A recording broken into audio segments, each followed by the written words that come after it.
My body after death turned into a wandering soul. As I floated midair, I overheard something shocking. The ones who killed me were my trusted husband and family. They did it to steal the inheritance left behind by my mother, just when they thought it was over. A bullet pierced through my stepsister's heart. Before they could react, the CEO who once loved me appeared. I thought even in death, he still wouldn't let me go. But in the next second, he shot my husband and father dead.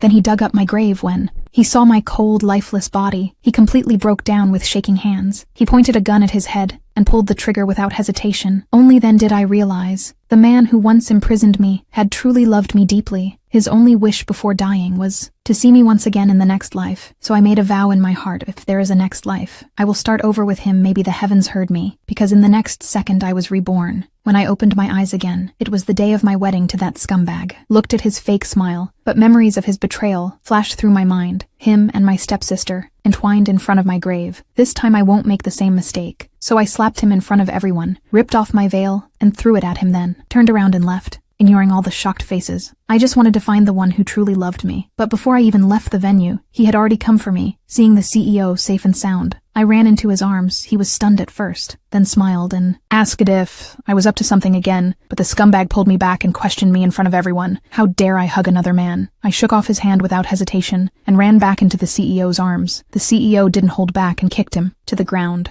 Then under everyone's shocked eyes, he carried me out of the wedding. The scumbag was furious but didn't dare say a word. He secretly hoped the CEO would abuse me to death so he could steal my company. But what he didn't know was that the CEO couldn't bear to hurt me, only hated that I tried to run again and again. He just wanted to leave his mark on me. I softly asked him to remove the handcuffs. He hesitated for a long time, knowing I might escape, but still gave in, and we spent a passionate night together. But the next day, he was still uneasy, coldly warning me not to run. Seeing his insecurity, I felt helpless, but I understood. I had run from him too many times. Meanwhile, the scumbag hadn't given up. After learning I wasn't being abused, and had gotten even closer to the CEO, he finally lost control and tried to hurt me the next day at school. He cornered me in a quiet classroom. I knew he was up to no good, so I sent my location to the CEO, then tried to escape. But he grabbed me tightly and even pulled out a knife, trying to force me to obey. At the critical moment, I smashed the window, and when he was distracted, I picked up the knife on the floor to threaten him. But he wasn't scared at all, and easily took the knife from me. Just as he was about to take the next step, the classroom door burst open,